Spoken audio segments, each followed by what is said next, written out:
yumsiku allati qada 'alaiha al-mauta wa yursilul ukhra ila ajalin musamma. Allah Subhanahu wa taala dialah zat yang menggenggam atau mewafatkan jiwa-jiwa manusia hina mautiha, ketika kematian yang menimpa jiwa itu, walladzi lam tamut fi manamiha, dan juga jiwa-jiwa yang meninggal sementara, yang belum mati, yaitu dalam keadaan tidur jiwa tersebut. Wa yumsikul lati qada 'alaiha al-mauta wa yursilul ukhra ila ajalin musamma. Allah kemudian melepaskan kembali jiwa yang mati sementara, yaitu jiwa-jiwa yang tidur. Wa yumsikul lati qada 'alaiha al-mauta wa yursilul ukhra ila ajalin musamma. Allah menahan jiwa-jiwa yang memang sudah saatnya mengalami kematian, tapi Allah juga melepaskan kembali jiwa-jiwa yang harus bangun kembali setelah kematian sementaranya dari tidurnya, sampai pada saat yang telah ditentukan ila ajalin musamma. Dan alhamdulillah pada pagi hari ini kita bisa kembali bangun seperti sedia kala. Alhamdulillah ala fitratil Islam wa ala kalimatil ikhlas wa ala dini nabiyina Muhammad sallallahu alaihi wasallam wa ala millati Ibrahim hanifa wa ma kana minal musyrikin. Segala puji bagi Allah juga yang telah menetapkan kita tetap dalam fitrah kita. Alhamdulillah ala Islam wa ala kalimatil ikhlas, dan juga tetap dalam keikhlasan kita kepada Allah Subhanahu wa taala.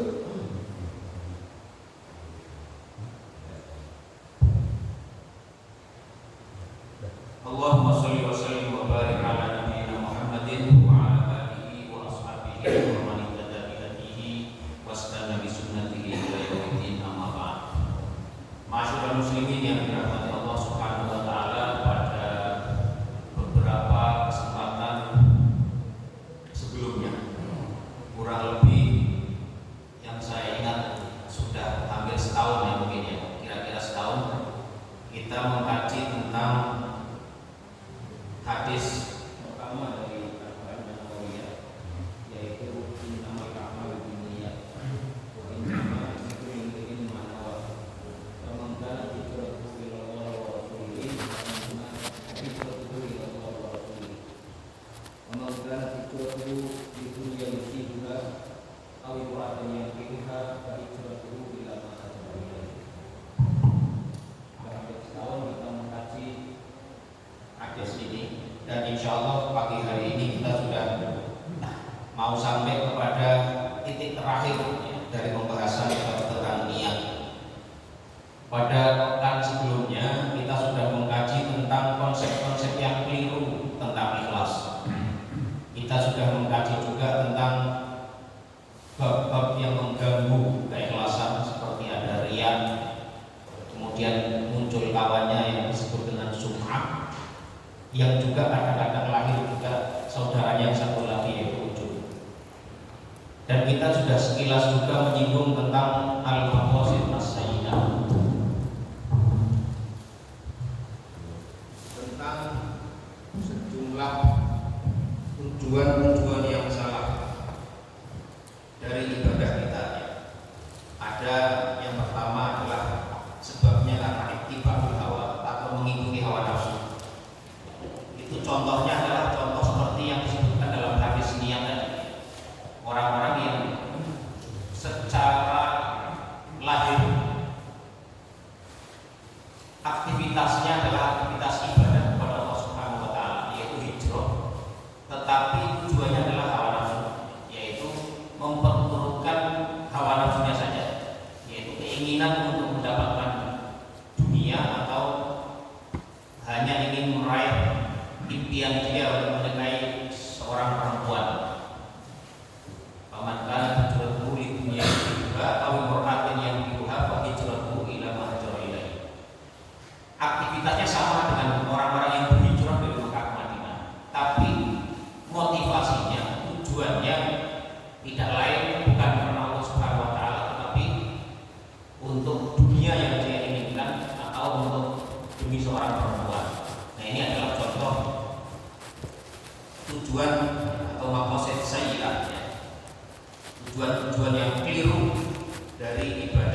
seseorang yang seharusnya hanya dipertunjukkan kepada Allah Subhanahu wa taala semata. Kemudian juga kita sudah mengkaji juga kemarin ya tentang riya ya, yang tadi sudah kita singgung. Kemudian namanya sum'ah. Kemudian juga tentang kemarin ujub ya. Nah, di antara salah satu pembahasan tentang riya itu pembahasan yang juga dibicarakan oleh para ulama itu adalah bagaimana kalau ada orang berbuat baik, beramal soleh, beribadah kepada Allah Subhanahu wa taala, tetapi dalam ibadah tersebut niatnya bercampur antara keikhlasan dia kepada Allah dengan riya. Nah, ini sebagian ulama seperti Al-Imam As-Sun'ani dalam Subul Salam, beliau membagi kasus seperti ini dalam 4 jenis. Jenis yang pertama atau as-suratul ula itu adalah orang yang memang beribadah itu tujuannya tidak lain hanyalah karena tujuan dilihat oleh manusia. Ini misalnya orang sebenarnya aslinya dia tidak ingin sholat, tapi karena pertimbangan ingin dilihat manusia, dia sholat hanya murni karena ingin dilihat oleh manusia. Nah, contoh gambaran yang pertama ini jelas sekali bahwa ibadahnya ditolak dan dia jelas-jelas mendapat murka dari Allah Subhanahu wa taala. Ini contohnya adalah contoh orang-orang yang munafik. Wa idza qamu ila sholati qamu kusala yuraunan nas. Dan mereka itu orang-orang munafik. Ketika mereka berdiri untuk sholat, mereka berdiri dalam keadaan malas, yuraunan nas, yang mana mereka itu motifnya dan juga tujuannya tidak lain karena ingin dilihat oleh manusia. Nah, munafik itu kan kalau kita bicara tentang nifak, itu ada nifak i'tiqadi, ada nifak amali. Kalau orang-orang yang ada di sekarang ini di umat muslim yang lazimnya ada sekarang ini, itu kebanyakan nifaknya nifak amali, bukan nifak i'tiqadi. Nifak i'tiqadi itu adalah orang-orang yang misalnya masuk Islam, aslinya dia tidak bisa menerima Islam, tapi hanya karena pertimbangan-pertimbangan duniawi atau manusiawi dia masuk Islam. Di hatinya sama sekali tidak ada keimanan. Nah, kalau orang-orang sekarang kan secara umum muslim itu mereka yakin dengan Islam, tapi belum bisa menjalankan secara penuh. Kalau bicara masih bohong, kalau berjanji masih tidak menepati, kalau dikasih amanah tidak dijalankan dengan amanah atau mengkhianati. Itu adalah termasuk kategorinya nifak amali. Dan orang-orang yang nifak amali ini hukumnya beda dengan nifak i'tiqadi. Jadi orang yang kalau al-munafiqun fit darkil asfali minan nar, itu orang-orang yang munafik yang ada di perak dasarnya neraka, itu adalah orang-orang yang nifaknya itu nifak i'tiqadi, yang memang hatinya itu tidak yakin dengan Islam. Dia menampakkan keislaman dia, yaitu yang nifaq i'tiqadi. Ini yang memang nanti hukumannya itu fit darkil asfali minan nar, berada di kerak dasarnya neraka. Dan kalau orang yang kalau bicara bohong, diberi amanah mengkhianati, berjanji tidak menepati, itu kategorinya masih kategori nifaq amali. Ya, dosa juga dosa besar, tapi itu belum atau tidak dimasukkan ke dalam kelompok orang-orang yang munafikun yang sejati, yaitu al-munafikun yang disebutnya dalam nifaq i'tiqadi ini.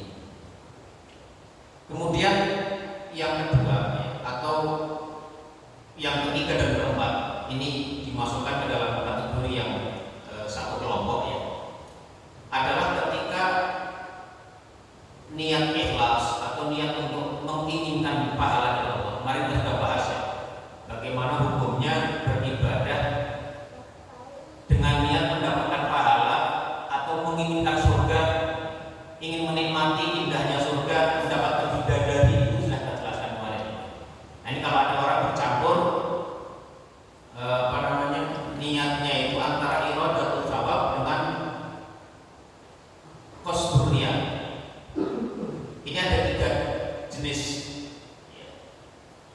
sebagai tambahan dari jurus pertama tadi.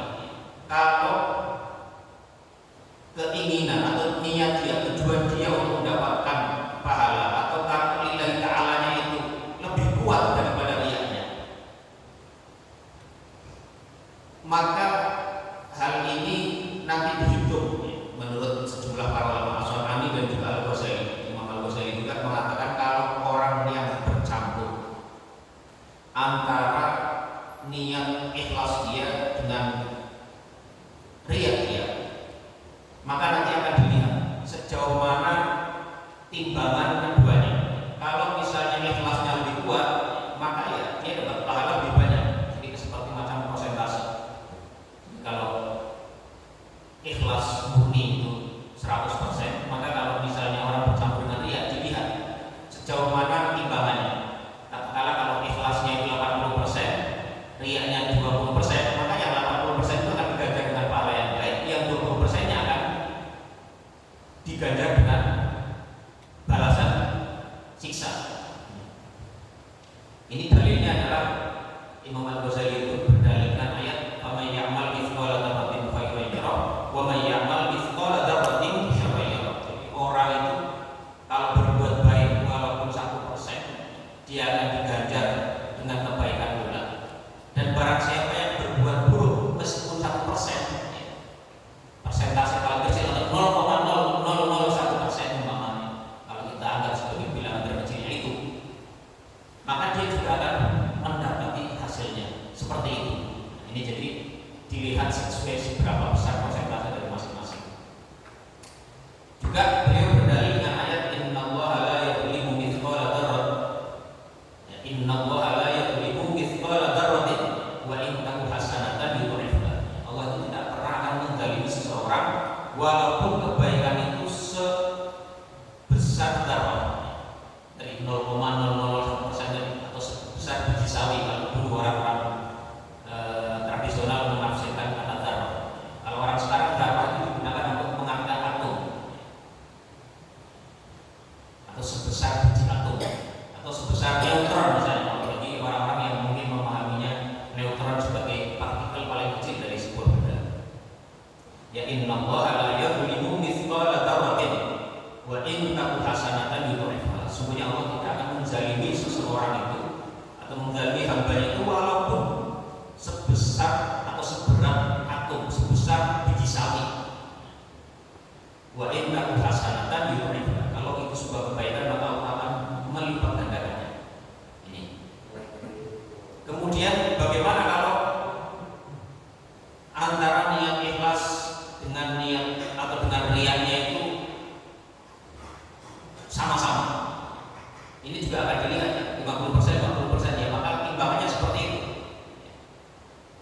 Dan juga demikian pula sebaliknya, misalnya jika riyanya lebih besar, unsur riyanya orang datang ke masjid, kemudian bergejolak dalam hatinya antara niat lillahi ta'ala dengan niat dilihat orang, didengar orang, dan ternyata dua-duanya persentasenya sebanding 50%, maka menurut Imam As-San'ani dan Imam Al-Ghazali dan beberapa ulama lain mengatakan yaitu amalnya sah, tapi nanti dilihat seberapa besar persentase dari unsur ikhlasnya itu dengan unsur riyanya.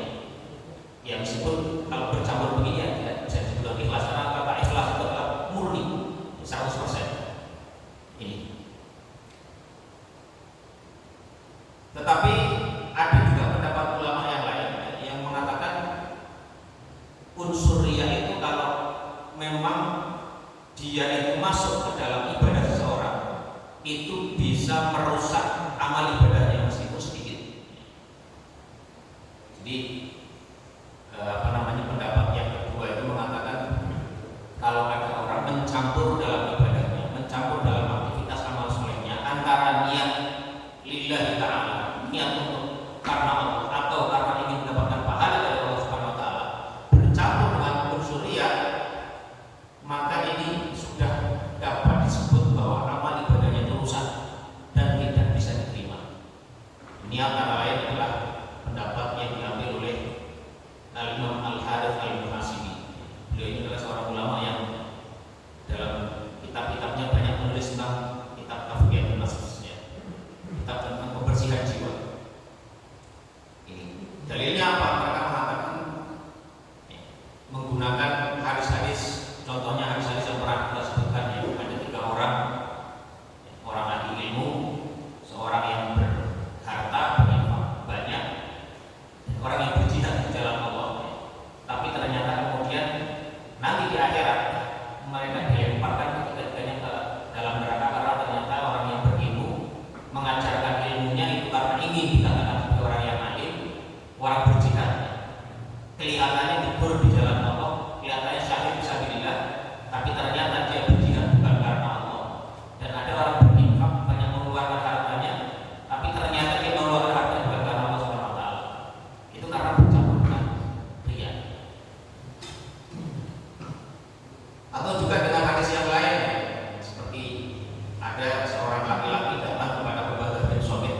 yang mereka pahami dari hadis Rasulullah SAW.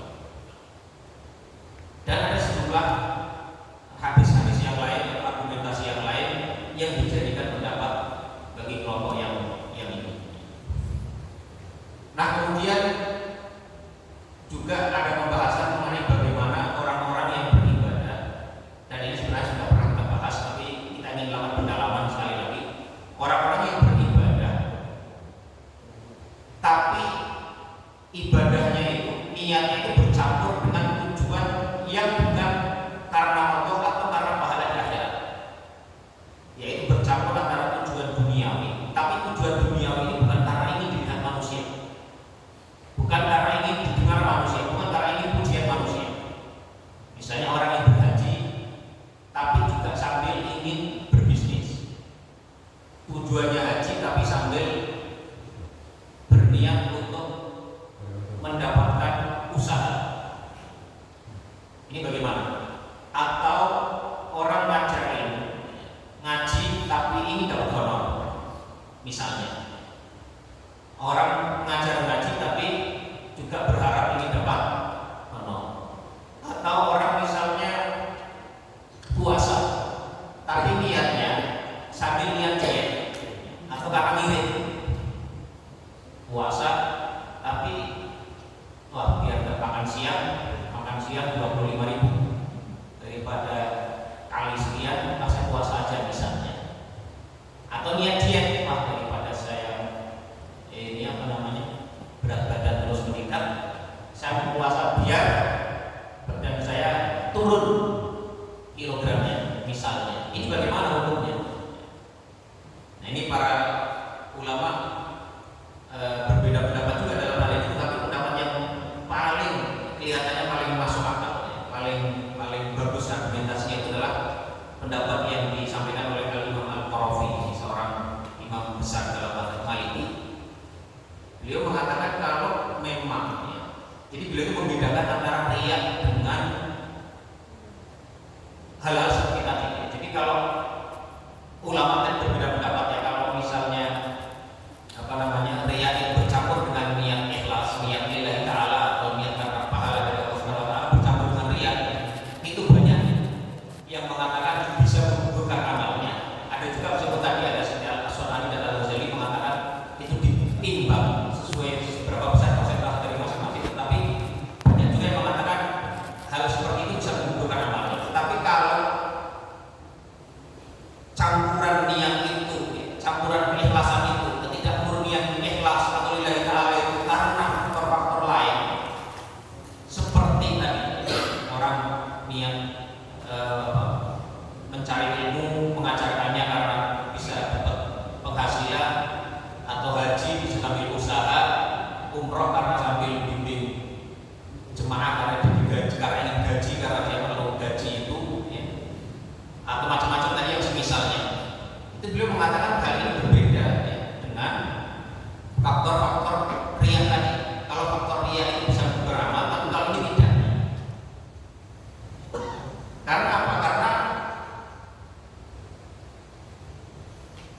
orang yang menyertai atau membersamai niat lillahi ta'ala dia dengan tujuan-tujuan duniawi tadi, itu sebenarnya bukan mensyirikkan ibadah dia selain Allah SWT. Dia niat lillahi ta'ala, tapi juga di sisi lain dia menginginkan adanya keuntungan yang sebenarnya duniawi. Ini sebagian ulama ada juga yang mengatakan hal itu juga bisa merusak ibadah dia. Tetapi hal ini ya, oleh Imam Al-Qarafi dalam kitabnya Al-Furu' itu dibedakan ya. Karena ada banyak dalil-dalil yang lain yang memastikan bahwa hal-hal seperti itu tidak masalah. Itu tidak menggugurkan pahala dia, tidak menggugurkan keabsahan ibadah dia. Beliau mengatakan wa jami'u hadhihi al-aghradi la yadkhulu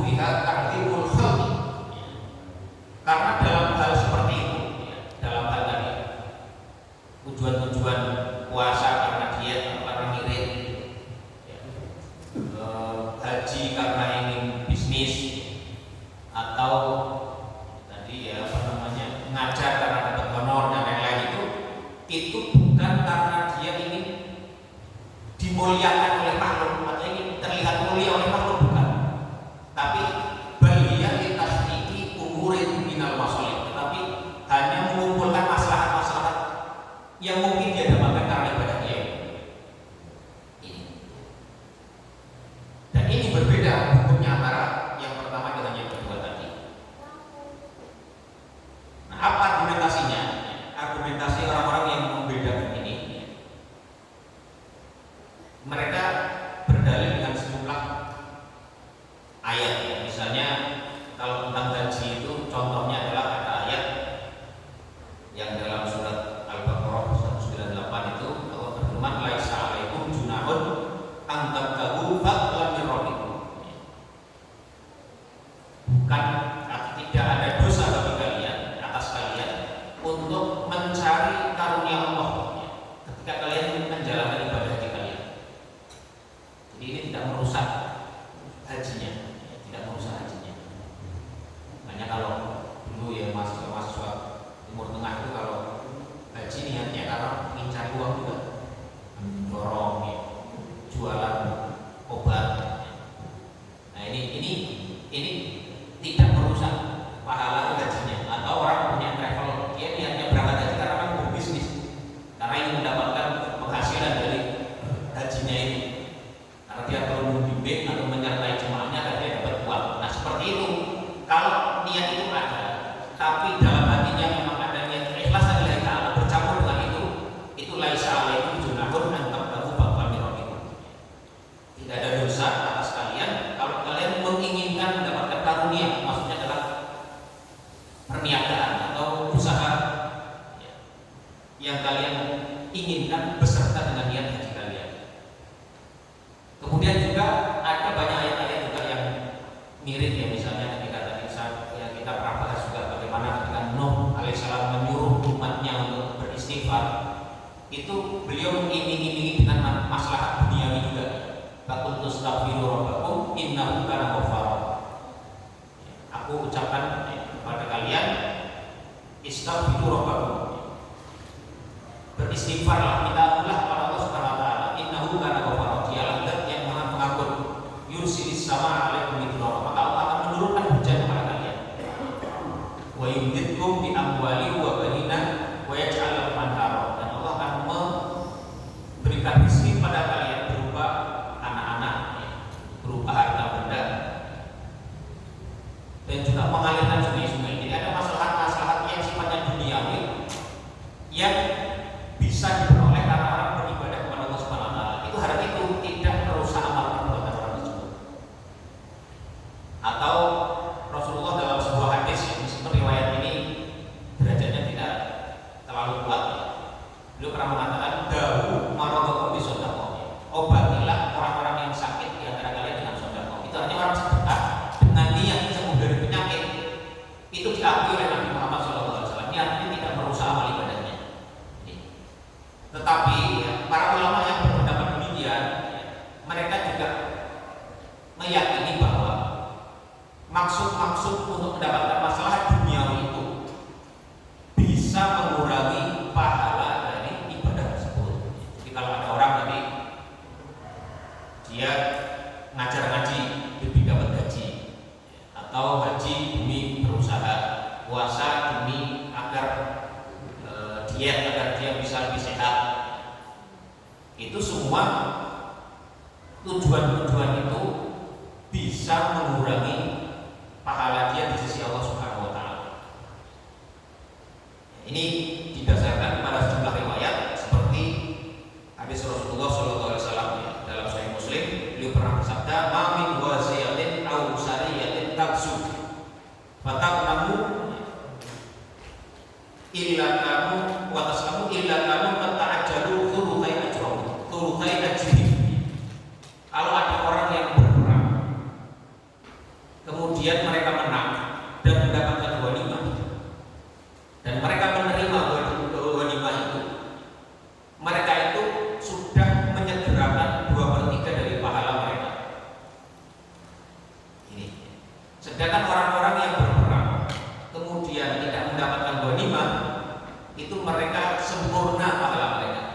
illa tamma ujurahum.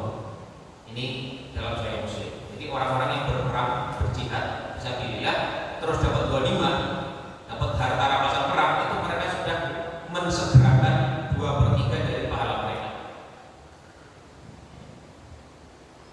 Atau dalam hadis lain yang min wasiyatin taksu fisabilillah fayusibuna ghanimata illa ta'ajjalu thulutsai ajrihim wa yabqa lahum ats-thuluts wa in lam yusibu ghanimatan tamma lahum ajruhum.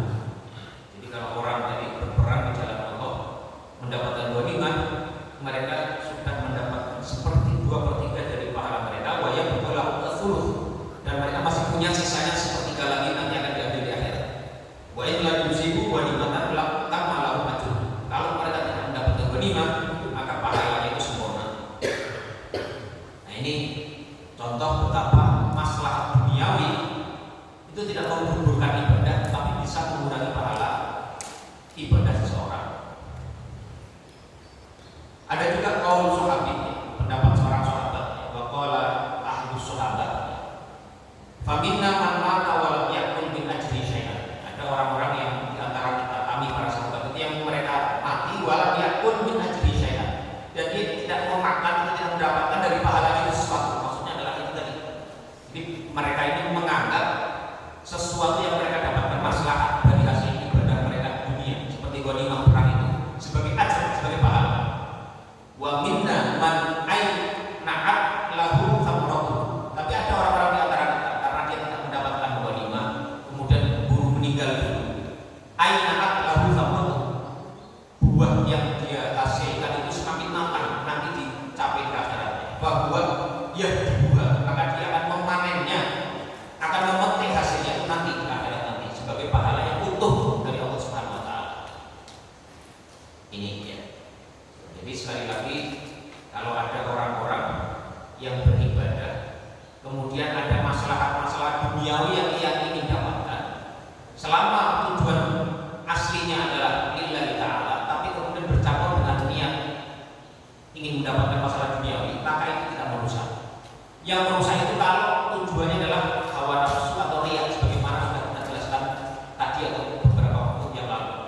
Misalnya orang haji, kayak kita ini Pak, kalau misalnya saya bertugas di Saudi, kita sudah pernah berhaji, datang musim haji, kuota yang diberikan untuk kita orang Indonesia katakanlah terbatas, ada 20, kita bisa mendapatkannya. Tapi ada orang yang belum berhaji juga yang berkompetisi dengan kita untuk mendapatkannya. Kadang-kadang kalau dalam hati kita itu tujuannya adalah, wah ini saya kalau nggak haji kayaknya kok ya nggak enak nih, bukan lillahi ta'ala. Nah itu tujuannya, kalau tujuannya hanya mengikuti keinginan hawa nafsu kita, hanya karena ini kita ingin membuktikan kita bisa berhaji lebih dari sekali, 2 kali, atau hanya ingin memperturutkan kepuasan pribadi saja, bukan lillahi ta'ala, itu bisa merusak pahala haji kita.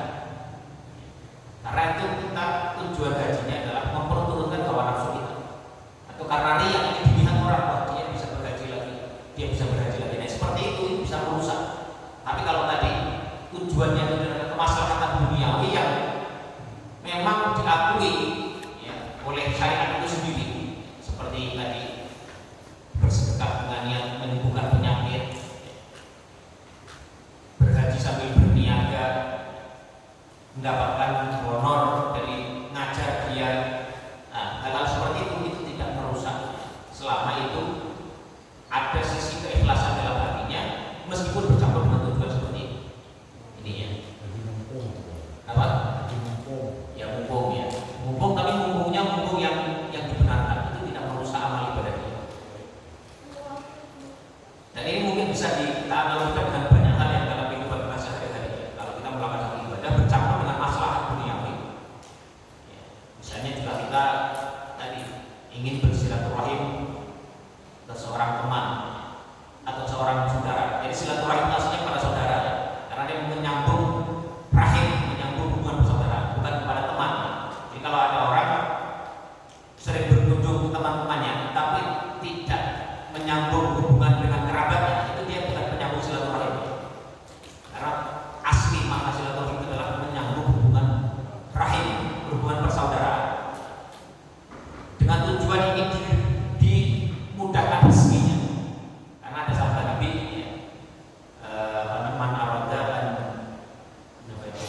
yunsa'alahu an yunsa'alahu fi ajalihi wa yuwassaq lahu fi rizqihi atau kama qala Rasulullah, barang siapa yang ingin dipanjangkan umurnya dan diluaskan rezekinya, falyasil rahimah, maka adalah dia menyambung rahim dia, menyambung hubungan persaudaraan dia atau kerabatan dia.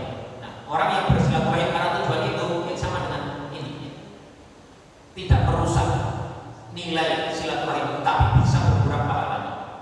Ini para ulama berpendapat seperti itu. Kemudian bagaimana dengan riya? Riya'u bi awsafil ibadah. Kalau riya itu masuk ke dalam sisi-sisi tertentu dari ibadah. Misalnya, ada orang sholat. Awalnya ketika dia masuk masjid masih sepi, lillahi ta'ala, dia sholat sunnah. Begitu sudah rakaat pertama dia baca al-ikhlas. Setelah al-fatihah baca al-ikhlasnya. Begitu rakaat kedua, calon mertuanya masuk masjid atau siapalah pejabat masuk masjid, karena tahu ada orang masuk masjid, orang penting masuk masjid yang dia anggap itu bisa berpengaruh terhadap hidupnya. Rakaat kedua dia nggak baca lagi al-ikhlas atau surat pendek, karena dengan tujuan ingin dilihat agar sholat itu panjang. Dia baca surat yang lebih panjang lagi, 2 kali Al-Baqarah panjangan lagi, dan orang Al-Baqarah nggak begitu lagi. Yang dibaca apa yang tasalun atau apa torik atau apa gitu ya, agak panjang dikit, 2 kali lipat. Nah, ini bagaimana? Fahadha amrun ikhtalafa bihi ulama min as-salaf as-salih. Dalam kasus seperti ini para ulama berbeda pendapat. Wa qad haka hadzal khilafa al-Imam Ahmad wa Ibnu Jarir at-Tabari. Imam Ahmad dan Ibnu Jarir at-Tabari menyebutkan mengenai perbedaan pendapat ini. Wa rajjaha anna amalahu la yaqul bidzalika. Alhamdulillahnya banyak ulama yang berpendapat bahwa amal ibadahnya itu tidak batal dengan itu. Mengapa? Karena asal ibadah dia ikhlas. Kemudian salah satu dari sifat sholat itu, yaitu mengenai panjang pendeknya, itu bercampur dengan masalah riya. Nah, ini yang seperti ini itu tidak merusak amalnya secara keseluruhan. Tapi yang rusak itu adalah panjangnya sholatnya yang rakaat kedua itu. Atau orang misalnya dalam hatinya di awal itu sudah niat ikhlasnya mau berinfak, bilangan yang terlintas dalam hatinya itu 1 juta. Tapi begitu melihat daftar, bulan 2 juta, bulan 1,5 juta, bulan yang lain 5 juta. Dia berpikir, kalau saya kasih 1 juta itu kayaknya nggak pantas nih dibanding bulan. Maka dia kemudian menambahkan jumlahnya agar setara dengan yang lain-lain. Tujuannya karena itu, bukan lillahi ta'ala. Nah, yang seperti ini itu adalah disebutnya ar-riya'u fi awsafil ibadah. Riya yang masuk terhadap faktor-faktor tertentu dari ibadah itu, bukan asli daripada asal daripada ibadah itu.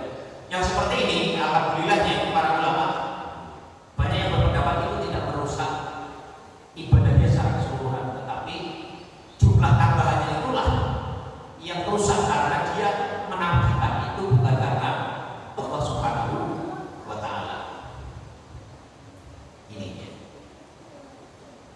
Ini wa mimman qala bidzalika as-Samarqandi, di antara yang berpendapat seperti itu antara yang adalah Samarqandi, bahwa ya anna fa'alahu min ajri rabbina maqbul. Maka beliau berpendapat yang amalan yang dia lakukan karena Allah Ta'ala, yaitu niat awal tadi, ingin infak 1 juta tadi, itu makbul. Wa ma fa'alahu min ajrina maqbul. Sedangkan tambahan 0,5 juta tadi atau 1 juta tambahannya yang dia tambahkan karena pertimbangan gak enak sama manusia, ingin tidak atau ingin setara dengan bulan dan bulan-bulan tadi, itu mardudun, itu ditolak. Ini juga sama dengan pendapat Sultanul Ulama ya, Syekh Al-Is Ibn Abdissalam, Syekh Izzuddin bin Abdissalam itu beliau berdapatnya aman sholat wa qawwala sholatahu min ajli nas. Ada orang sholatnya niatnya adalah lillahi ta'ala, tapi wa qawwala sholatahu min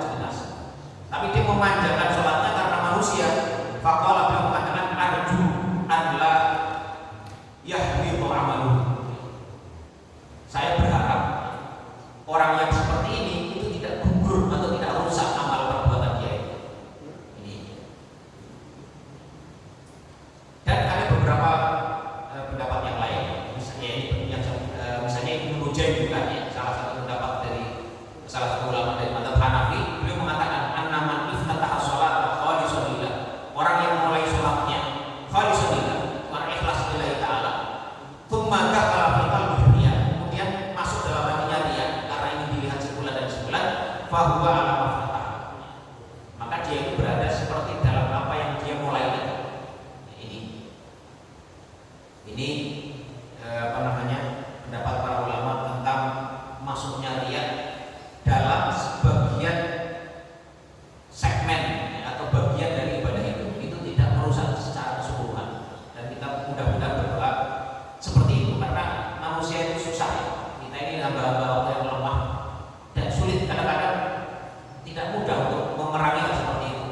Kalau seandainya hukumnya itu rusak semuanya, ya kita berat juga.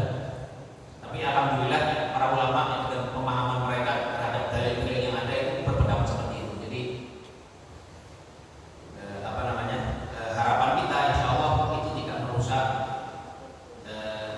amal ibadah kita, meskipun itu bercampur dengan riya, selama itu tadi riyanya itu bukan masuk ke dalam asal perbuatan itu. Tapi kalau orang misalnya beribadah, mau sholat, saya nggak sholat, tapi mau sholat sunnah hanya karena ingin dilihat, nah itu yang bisa merusak. Tapi kalau di awalnya ikhlas, terus masuk riya setelah dia mulai ibadah itu, ini yang para ulama mengatakan tidak merusak secara ibadah itu secara keseluruhan. Ini. Kemudian pembahasan yang terakhir ini ya, pembahasan yang terakhir daripada bab niat ini ya, kita akan menutup bab niat ini dengan pembahasan ini insya Allah ya, tentang bab taksirul qasdi bil af'al, tentang pengaruh daripada niat itu dalam amal perbuatan manusia. Yang pertama adalah taksirul niyati bil mubah. Bagaimana pengaruh niat terhadap hal-hal yang mubah. Waqad istalafal ulama fi umuri mubahati. Para ulama berbeda pendapat. Hal yumkinu an tatahawwala bin niyyati shalihati ila qurbatin wa ta'atin yutabu fa'iluha. Apakah perbuatan yang mubah ini bisa berubah menjadi ketaatan atau al-qurbah, amal ibadah yang bisa mendekatkan kepada Allah Subhanahu wa taala, yuthabu fa'iluha, yang orang melakukannya itu diberikan pahala oleh Allah Subhanahu wa taala. Dzahaba fariqun minal ulama'i ila anna al-mubaha la yutaqarrabu bihi ila Allah taala. Sebagian ulama berpendapat bahwa hal-hal yang mubah itu la yutaqarrabu bihi ila Allah taala, bukan satu perbuatan yang bisa digunakan untuk mendekatkan diri kepada Allah Subhanahu wa taala. Fala ma'na lin niyati bihi, maka tidak ada faedah memperbaiki niat dalam hal tersebut. Ini misalnya Al-Khattab, beliau mengatakan asy-syari'atu kulluha imma matlubun aw mubah. Syariat itu adalah antara yang dituntut atau yang mubah. Fal mubahu la yutaqarrabu bihi ila Allah taala.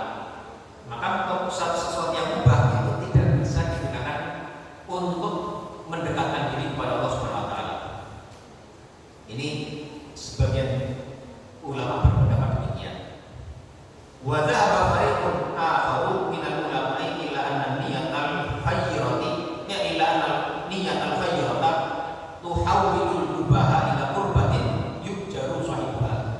Sebagian kelompok ulama yang lain berpendapat bahwa niat yang baik itu bisa mengubah hal-hal yang mubah menjadi kurban, yang mubah menjadi kurban, menjadi sesuatu ibadah yang bisa mendekatkan diri kepada Allah Subhanahu wa taala dan diberikan pahala kepada orang yang melakukannya. Ini. Tetapi ternyata ya, kalau dilihat lebih lanjut kepada dua pendapat ini, ternyata kedua pendapat ini secara umum tidak bertentangan. Meskipun secara sekilas bertentangan, tetapi ternyata kalau ditelisik pendapat dari dua kelompok yang seakan-akan berbeda ini ternyata tidak berbeda. Mengapa? Karena pendapat pertama tadi mereka mengatakan bahwa la al-mubahu ya al-mubahu la yutaqarrabu bihi ila Allah taala. Perbuatan mubah itu tidak bisa dipergunakan sebagai aktivitas yang untuk mendekatkan diri kepada Allah Subhanahu wa taala. Itu maksudnya adalah bahwa seseorang itu tidak bisa menjadikan hal yang mubah sebagai tujuan dia untuk mendekatkan diri kepada Allah Subhanahu wa taala. Misalnya begini. Misalnya orang makan itu kan mubah. Orang mau makan boleh, tidak juga boleh. Tapi dengan makan itu orang bisa meniatkan agar dengan makan itu dia bisa kuat beribadah kepada Allah Subhanahu wa taala, itu oke. Tapi tidak berarti kemudian seseorang itu dia taqarrab ila Allah bil akil. Orang ingin mendekatkan diri kepada Allah itu dengan makan.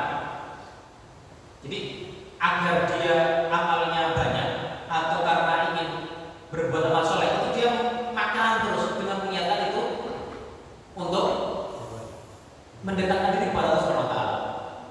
Atau orang tidur kan berubah, mau tidur boleh kan juga enggak apa-apa. Tidur enggak dapat pahala, enggak tidur juga enggak dapat dosa kan.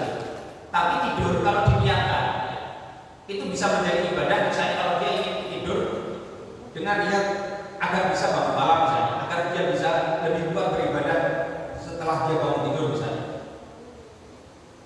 Tapi dia tidak bisa menjadikan tidur ini sebagai ibadah yang taqarrabu ila Allah. Saya ingin mendekatkan diri sama Allah dengan cara tidur. Akhirnya tidur lagi, bangun, saya mau tidur lagi, kan tidur kan bisa ibadah. Nah, atau ada yang berpendapat kan mau manusia ibadah ya. Tidurnya orang puasa ibadah, masa tidur lagi dengan niat dia menganggap bahwa dengan tidur itu dia bisa bertakarrub pada Allah Subhanahu wa taala. Nah, ini yang keliru. Tapi seseorang itu bisa mendapatkan pahala dari hal-hal yang mubah dengan 3 bentuk atau dengan 3 konsepsi. Yang pertama, al-mubahu wasilatun lil ibadah. Dengan konsepsi dalam pikiran dan hati seseorang itu bahwa yang mubah itu menjadi wasilah, menjadi sarana untuk beribadah. Kayak tadi dia makan dengan niat agar dengan makan itu dia bisa fisiknya lebih kuat, bisa beribadah dengan lebih nyaman misalnya. Atau dengan tidur dia bisa bangun pagi atau bangun malam, salat subuhnya tidak ketinggalan. Dengan niat itu dia bisa dapat pahala. Jadi al-mubahu wasilatun lil ibadah. Bahwa ilmu yang ubah-ubah itu dia lakukan demi tujuan ibadah yang lain. Nah ini yang seperti yang benar. Ini bukan sebagai tujuan bertakarrub tadi. Ini ya. Atau yang kedua, ya misalnya al-akhdhu bil mubahi ala annahu tashri'u ilah. Seseorang melakukan yang mubah itu dengan konsepsi dalam pikiran dan hatinya bahwa yang mubah ini adalah bagian dari syariat Allah Subhanahu wa taala. Dia melakukan hal yang mubah itu karena dia tahu bahwa ini adalah mubah, sesuatu yang Allah bolehkan, sesuatu yang boleh dalam syariat. Bukan sesuatu yang Allah larang. Dia mendatangi istrinya, berkumpul dengan istrinya. Sesuatu yang dibolehkan dalam syariat. Dia memahami seperti itu. Maka ini bagian dari tadi al-mubah tadi. Yang pertama tadi al-mubah wasilah untuk ibadah.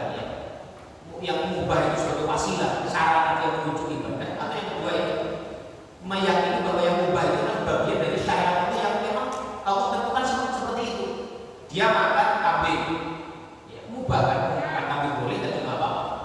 Tapi dia makan itu memilih kambing, bukan memilih yang haram, karena dia tahu bahwa kambing itu mubah, halal.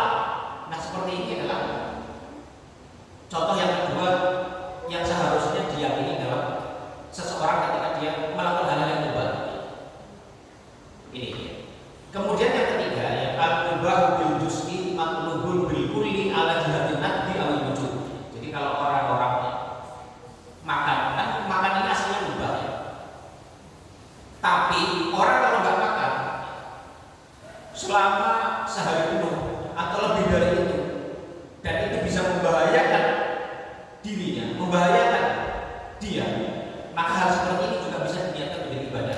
Orang nggak tidur itu mubah, mau tidur boleh. Tapi orang kalau nggak tidur, begadang terus, maka dia bisa sakit. Maka dia bisa mendapatkan madharat. Nah seperti ini al-mubah bil juz'i matlubun bil kulli ala jihadin nadbi awil wujud. Maka tadi hal-hal mubah seperti ini kalau dilakukan bahkan dia bisa menjadi kewajiban. Karena apa? Karena kalau dia tidak makan, dia bisa membahayakan fisiknya. Orang nggak tidur, maka dia bisa mendapatkan madharat dari nggak tidurnya itu. Maka hal seperti ini, mau tidur makan dalam konteks seperti ini, maka itu bahkan bisa menjadi sunnah atau bahkan wajib. Ya, ini Ini tiga konsepsi yang perlu dipahami untuk bisa mengetahui bahwa yang mubah itu bisa menjadi berpahala kalau dipahami dalam tiga konteks tadi. Sekali lagi, orang tidak bisa atau keliru kalau dia menjadikan yang mubah itu sebagai tujuan ibadah dia untuk bertakwa kepada Allah Subhanahu wa taala. Ini ya. Nah, bagaimana tentang istihbab niat indal mubah? Menghadirkan niat dalam melakukan hal-hal yang mubah. Ini para ulama menganjurkan agar seseorang itu bisa menghadirkan niat dia dalam hal-hal yang mubah sehingga dia bisa mendapatkan pahala dari Allah Subhanahu wa taala dari hal-hal yang mubah itu. Bahkan sesuatu yang sunnah pun itu bisa diniatkan banyak dan itu bisa menghasilkan pahala lebih banyak lagi. Misalnya Imam Al-Ghazali dalam Ihya Ulumuddin itu beliau pernah mengajarkannya orang kalau memakai wangi-wangian itu niatnya bisa macam-macam. Jadi orang kalau memakai wangi-wangian, yang pertama dia bisa berniat ittiba'an li sunnati Rasulullah SAW. Dia berniat karena ini sunnahnya Rasul memakai wangi-wangian. Itu yang pertama niatnya. Kemudian dia berniat bayar bidzalika aidan ta'dzimul masjid, ta'dzimal masjid. Dia juga berniat dengan memakai wangi-wangian itu agar dia termasuk orang yang memuliakan masjid. Ini juga bisa. Wa an yaqsuda bihi raf'ar rawaiha al-kari hatta wa an yaqsuda bihi raf'ar rawaihi al-karihati an nafsihi allati tu'addi ila idzalikum khalidin. Atau dia juga bisa berniat ingin menghilangkan bau yang tidak menyenangkan dari tubuhnya agar tidak menyakiti orang-orang di sekitarnya, agar tidak mengganggu orang di sekitarnya. Ini juga bisa menjadi tambahan dari niat orang memakai minyak wangi. Ini. Wa an yaqsuda hasma babil hibati, atau juga ingin menghindarkan orang dari hibah.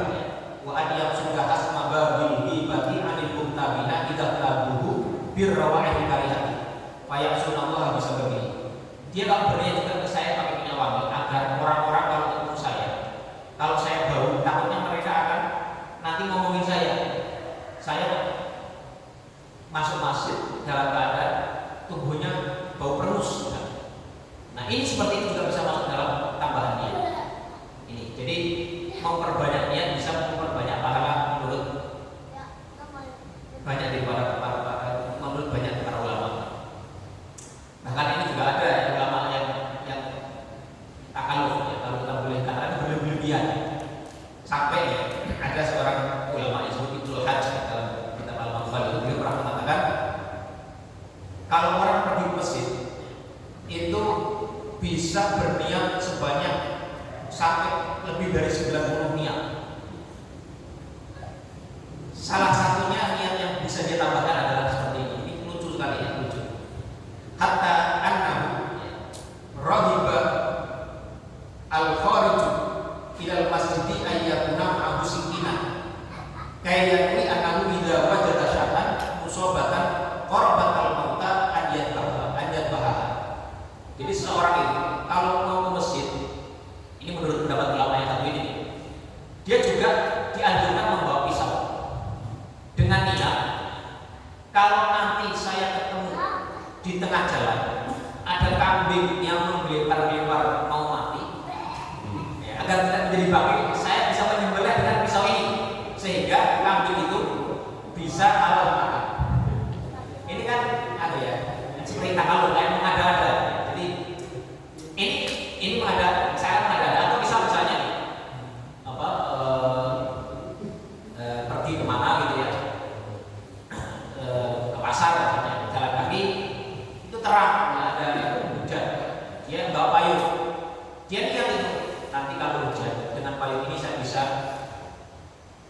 meneduhi orang lain dengan payung ini misalnya. Itu kan ya berlebihan kira-kira maksudnya. Tapi ini kalau ada seperti itu, kalau ada seperti itu, makanya menunjukkan betapa ya, niat itu oleh para ulama dipandang dapat memperbanyak pahala seseorang dengan cara memperbanyak atau memperbaiki niat dia. Jadi kalau tanpa niat orang akan tidur itu gak dapat pahala, tapi dengan niat dia bisa dapat pahala. Melakukan satu amalan perbuatan satu, kalau niatnya diperbanyak itu juga bisa menambah pahala niat. Ya pergi ke masjid gitu ya, dengan niat kalau saya ketemu bulan saya ingin bersenyum misalnya agar dapat pahala sedekah. Itu mungkin, tapi seperti tadi itu nggak ada angin, nggak ada api, mbak pisau dia terus itu. Tanya, Pak buat apa? Kalau saya ketemu ayam melempar ke mati daripada jadi bangkai saya sebelah ya. Nah gitu. Ini termasuk niat yang menurut sebagai ulama seperti itu. Tapi ya itu tadi tampaknya seperti itu yang berlebihan ya. Yang terakhir, takdirun niat bil a'mal al-muharramah. Bagaimana dengan pengaruh niat dalam hal-hal yang diharamkan? Alladzina yaqsuduna taqarruba bil harami salatu firaqin. Orang-orang yang menginginkan bertaqarrub kepada Allah dengan yang haram itu ada tiga bentuk, ada tiga kelompok. Yang pertama adalah orang-orang yang menganggap kemaksiatan itu sebagai satu perbuatan yang bisa mendekatkan kepada Allah Subhanahu wa taala. Karena dia meyakini bahwa atau dia berargumentasi bahwa itu bisa dilakukan dengan dalil-dalil yang ada. Ini misalnya, ini contoh yang dicontohkan dalam kitab ini dan juga disebutkan oleh para ulama di masa lalu. Ini saya kadang-kadang heran juga, ternyata ini terjadi juga. Ada orang yang melihat wajah perempuan yang cantik dengan alasan karena ini adalah bagian dari ciptaan Allah yang kalau kita memandangnya, kita kemudian bertafakur dengan itu, kita berpahala. Saya pikir ini argumentasi yang orang zaman sekarang saja. Karena saya pernah itu dengan sama orang lebih buyar sih. Makanya kan ciptaan Allah juga. Kalau kita memandangnya, kita kemudian ingat Allah, nah itu bisa dapat pahala. Kan ada dalam Al-Quran awalam yang dulu di malak samawati wal ardi wa ma khalaqallahu min syai'in. Ini orang-orang yang bertafakur dengan ciptaan Allah. Nah, itu ternyata dibahas juga oleh ulama-ulama dulu. Ternyata ada yang begitu. Wa haqqi hamalu hadhihi ayata makna ghairu muradillah ta'ala. Ini ya. Jadi ada orang yang melihat barang-barang bagus ya dalam tanda kutip. Itu dengan dalil itu dia berargumentasi, dia bisa beribadah dengan cara itu. Ini salah ya, kata kuri. Karena jelas memandang seperti itu dilarang oleh Allah Subhanahu wa taala. Di dalam surat An-Nur, lil mu'minina yaghuddu min absarihim. Kita diminta untuk ghadul basar. Ini ya. Kemudian yang kedua ya, kelompok yang kedua itu yang mengatakan ya, mereka berargumentasi yang lam ta'uddal harama fi dzatihi qurba. Mereka ini yang pertama tadi itu mungkin saya kalau menganalogikan bisa dengan orang ini juga ya. Ada orang yang misalnya berargumentasi merokok itu sunnah. Karena apa? Dengan merokok saya bisa lebih konsentrasi dalam berpikir. Misalnya. Nah ini gimana? Apakah termasuk kelompok yang tadi itu? Ya. Jadi menganggap satu hal, tapi kan kalau merokok beda dengan kita melihat memandang wajah yang cantik, perempuan yang bukan mahramnya, itu kan jelas adalah kalau merokok kan masih hilang ya, ada yang menggunakan afro, ada yang. Nah, tapi kita umpama orang yang berargumentasi merokok itu sunnah karena tanpa merokok dia bisa tidak konsentrasi atau terganggu pikirannya. Ini yang menyebabkan.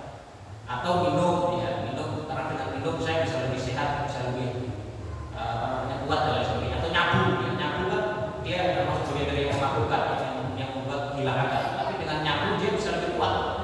Ada orang dengan nyabu dia bisa lebih konsentrasi. Nah ini seperti ini tidak bisa dipakai argumentasinya. Yang kedua ya, kalimat itu yang lam ta'uddal harama fi dzati qurba. Mereka tidak menganggap bahwa yang haram tadi seperti tadi itu sebagai sesuatu yang bisa mendekatkan diri kepada Allah. Bal ja'ala al-harama wasilatan ila umuri allati yataqarrabu biha. Tapi dia menjadikan yang haram itu sebagai wasilah, sebagai sarana untuk mendekatkan diri kepada Allah Subhanahu wa taala. Ini seperti orang yang melakukan perbuatan haram dengan tujuan mulia, dalam tanda kutip. Alasannya karena tujuan mulia. Misalnya orang korupsi, wah dengan uang korupsi itu saat nanti saya bisa sumbang anak yatim, atau berjurang dalam perniagaan, biarin aja, saya tipu dia, toh dia juga orang Cina misalnya, nanti uangnya saya pakai untuk masjid. Nah hal-hal seperti ini juga salah, ini keliru, tidak bisa niat mulia dia untuk membangun masjid, untuk mengasihi anak yatim, tapi dengan perbuatan yang haram itu nggak boleh. Dengan menipu, dengan curang, dengan korupsi, dengan tujuan untuk beribadah sebagai wasilah untuk tadi menyumbang masjid, menyambungi anak yatim, itu tidak boleh. Ini tidak bisa menjadikan amal perbuatan yang haram tadi menjadi baik karena niat baik dia. Ini nggak bisa. Atau ya contoh lain misalnya Imam Ghazali memberikan contoh lain terkait masalah ini, masalah orang melakukan hal yang asing yang diharamkan dengan tujuan mulia dalam tanda kutip. Imam Ghazali mencontohkan ya, ada orang yang yabta insana mura'atan liqal biwaili. Ada orang yang ikut-ikutan berghibah mura'atan liqal biwaili karena ingin membahagiakan atau karena tidak enak dengan temannya. Jadi ada satu majelis saksi bulan ngomongi orang lain, ngomongi jelek-jelekan orang lain. Tapi karena dia ingin memuliakan temannya ini, ingin membahagiakan dia, tidak ingin menyakiti dia tidak mau pergi. Dia akhirnya dia ikut dalam ghibah, ikut dalam kemaksiatan ghibah itu. Nah, contoh seperti ini, meskipun dia niatnya seakan-akan mulia, seakan-akan dia ingin memuliakan temannya, ingin menghormati temannya, karena apa? Sehingga dia masuk ke dalam aktivitas ghibah itu, ini tidak membuat aktivitas dia itu menjadi boleh ya, melakukan hal-hal yang maksiat, meskipun seakan-akan dia tujuannya untuk tujuan yang mulia. Ini, ya. Ini contoh-contoh yang kedua. Kemudian yang ketiga, ya al-qibatu tsalitsatu humul ladzina yadhunnuna anna minal harami ma yusbihu qurbatan fi haqqil qa'ifatin mu'ayyanah aw fardin mu'ayyan. Kalau ada orang berpendapat bahwa satu hal yang haram, yang jelas haramnya, itu boleh bagi sekelompok orang dan tidak boleh bagi kelompok yang lain, ini tidak benar. Ini contohnya adalah ada orang yang misalnya dianggap wali, karena dia sudah wali, maka nggak apa-apa dia melakukan maksiat, nggak apa-apa dia tidak sholat, nggak apa-apa dia berduaan dengan perempuan di tempat yang sepi. Nah, ini nggak benar seperti ini. Jadi orang yang menganggap bahwa satu hal yang haram itu adalah kebaikan bagi orang lain dan tidak boleh baik. Ini di antara ulama yang mengomentari hal ini adalah Syekh Izzuddin bin Salam. Syekh Izzuddin bin Salam beliau mengatakan seperti ini. Beliau mengomentari wa qad takallama al-Izzu ibn Abi Salami al-ta'ifatin minan nas yarawna anna al-maksiyata as-saghirah mubah lil wali, bahwa maksiat kecil itu mubah bagi seorang wali. Wa yasbuna anna Allah ahalla lahu ma lam yuhilla li ghairihi. Mereka mengklaim bahwa Allah telah menghalalkan itu bagi wali tadi, padahal Allah tidak menghalalkan bagi orang yang lainnya. Qala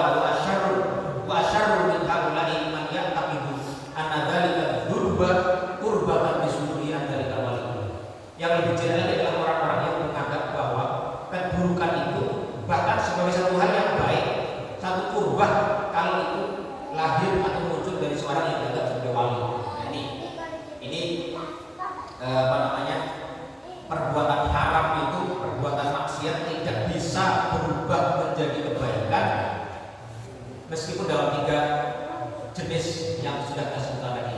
Yang pertama apa namanya? Tadi ya, berbuat kemaksiatan, tapi karena dia berdalil dengan dalil yang salah, dia menganggap sebagai kurban, sebagai taatan itu keliru. Seperti orang menganggap wajah yang cantik, dia menganggap sebagai dari makhluk Allah yang dengan itu dia bisa bertawakal, itu keliru, nggak bisa. Atau yang kedua, menganggap kebaikan sebagai wasilah, maksiat sebagai wasilah dari tujuan mulia yang ingin capai, maka dia menganggap itu boleh. Atau yang ketiga seperti ini, yang menganggap kemaksiatan itu bisa menjadi menjadi kebaikan kalau itu lahir dari orang tertentu yang dianggap sebagai orang-orang khusus, seperti orang-orang yang menjadi wali. Barangkali ini yang bisa kita bahas dari bab niat ini. Maka dengan ini selesailah pula pembahasan tentang niat.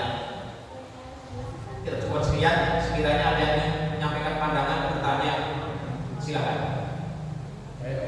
Ya.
Diagendakan tata cara itikaf sesuai dengan sunnah Nabi.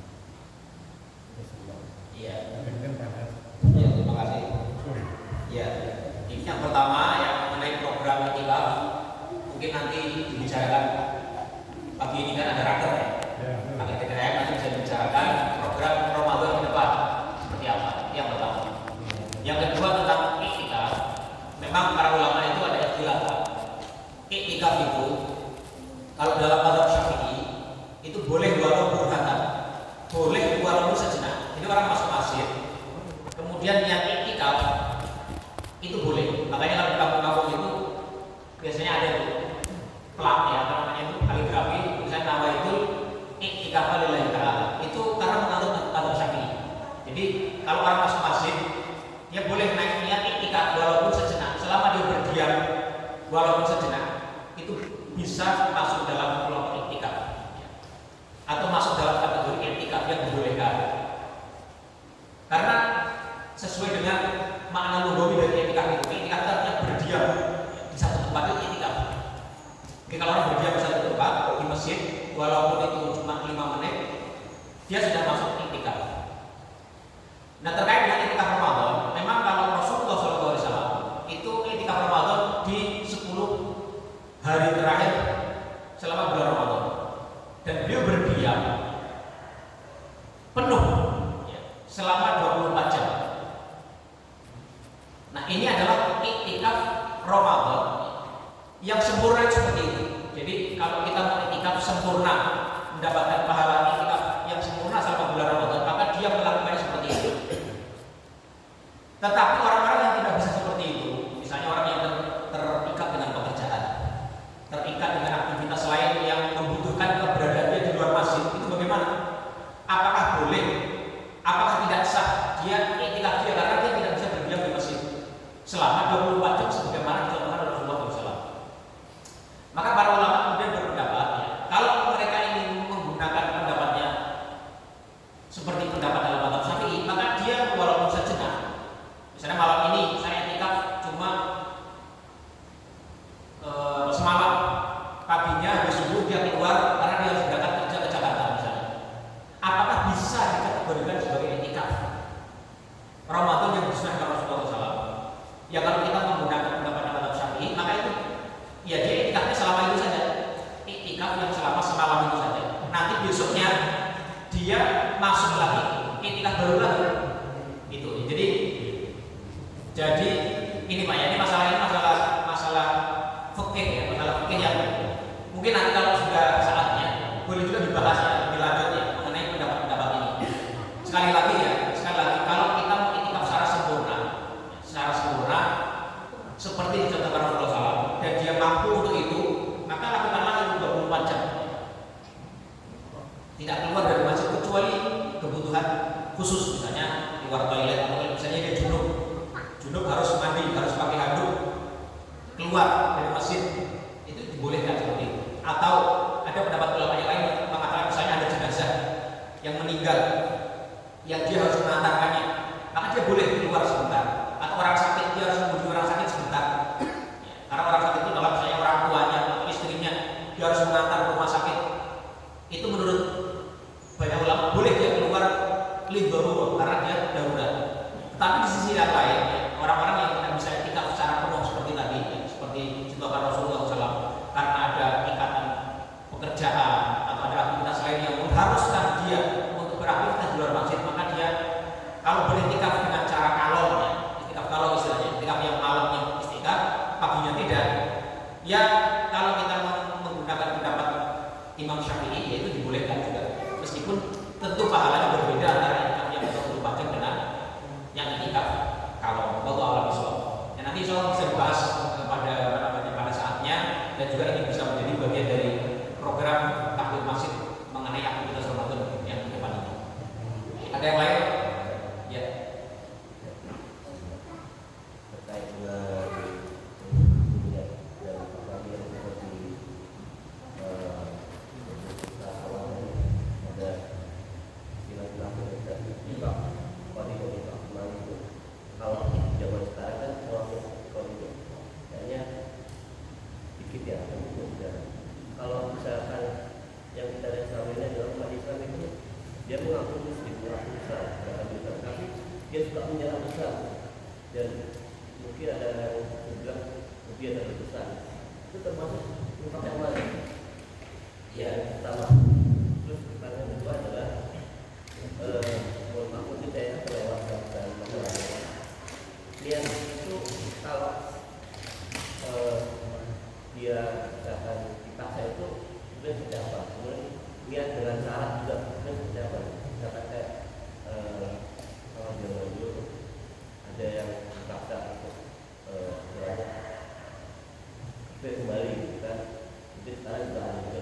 Terus kalau misalkan yang tadi syarat itu lihat dengan cara itu, kalau misalkan dia non muslim tapi ingin kita dengan muslim dengan syarat dia non Islam, ini ada Ya, saya jawab dari paling dulu ya dengan yang pertama tadi mengenai nifaq i'tiqadi dengan amali tadi. Orang-orang yang bisa masuk kategori nifaq i'tiqadi seperti yang terakhir disebutkan, orang menikah. Ini ternyata betul, masih ada kasus seperti ini. Orang non muslim hanya dinikah dengan seorang muslim. Kalau niatnya dia tidak dalam hatinya benar karena menerima Islam sebagai ajaran yang dia benar, dia hanya berpura-pura menunjukkan keislaman dia, padahal dia masih tidak meyakininya, itu sama dengan yang nifaq i'tiqadi tadi. Jadi secara etika dia tidak meyakini kebenaran Islam, tapi hanya menunjukkan seakan-akan dia muslim. Nah ini yang hukumannya berat sekali, yang fikar di asal yang tadi. Seperti orang-orang munafik zaman Nabi itu, ya, Abdullah bin Salul, itu seperti itu. Ya. Mereka aslinya tidak menerima Islam, dia hanya pura-pura masuk Islam karena dengan tujuan tertentu. Inilah yang Islam secara sangat-sangat dasar sekali dalam Al-Quran dan hadis Rasulullah SAW. Kemudian orang-orang yang muslim, kemudian dia fobia terhadap Islam. Ini dilihat apakah dia memang karena keliru dalam memahami agama. Ya kalau dia keliru dalam memahami agama, bukan karena dia aslinya meyakini Islam itu benar dan menampakkan sebaliknya, maka tidak masuk ke dalam nifaq sebenarnya. Maka dia masuk dalam golongan fasik. Karena nifaq itu maknanya adalah orang yang menunjukkan sesuatu berbeda dengan aslinya, seperti itu. Itu mengenai orang-orang yang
Islam ya.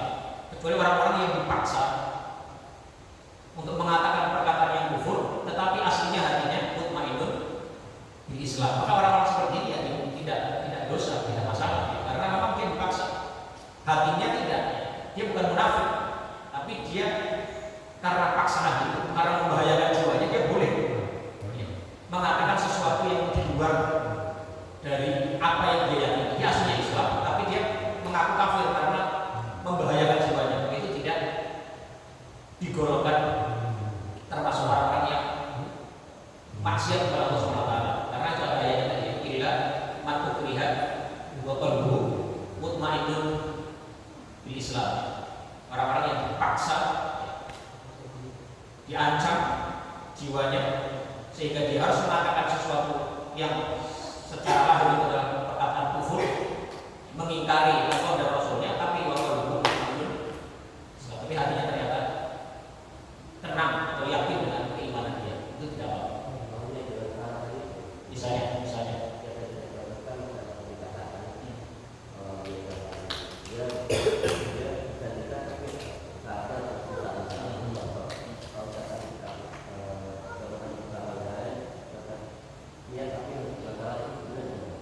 niat dengan syarat. Misalnya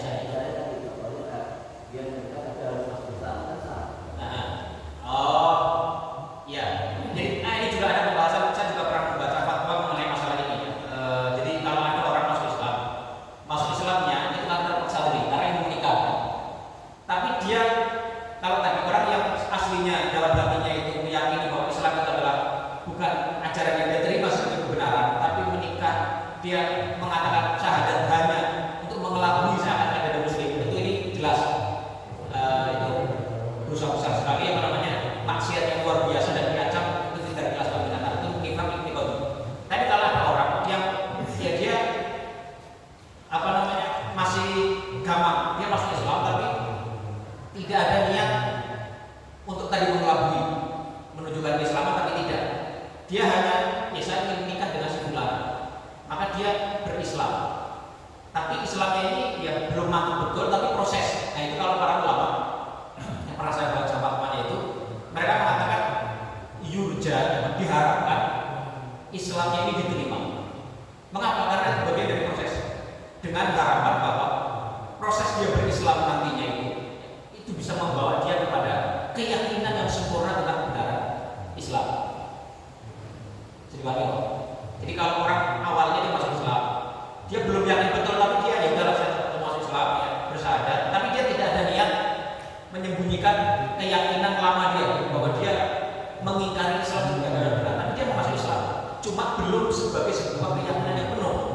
Maka para ulama berpendapat bahwa yurja yang diharapkan keislamannya itu sah dan itu akan membawa dia kepada keyakinan yang sempurna terhadap keislaman dia selama dia kemudian menjalani kehidupan dalam agama Islam. Allah SWT.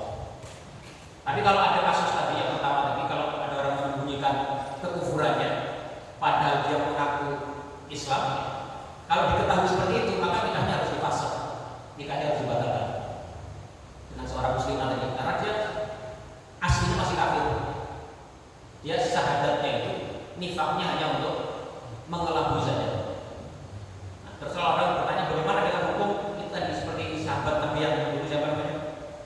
Yang membunuh Ali itu pernah membunuh dalam perang itu. Ada kaum musyrikin yang sudah dalam keadaan di apa namanya? Kalah, terdesak, kemudian bersyahadat. Syahadatnya itu dia bersyahadat, tapi karena Ali atau siapa saya lupa ya, sahabat yang menganggap syahadat ini hanya sebagai tameng saja agar dia selamat dari pedangmu, maka dia benar bunuh orang ini. Sama Nabi disalahkan. Mengapa? Karena kok kita harus melihat zahirnya, nakun di wahid Allah ya ta'ala salih. Kita menghukumi zahirnya. Seorang kalau bersyahadat, saat itu dia bersyahadat, maka secara zahir dia adalah sudah berislam. Tetapi kalau kasus seperti tadi,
Islam.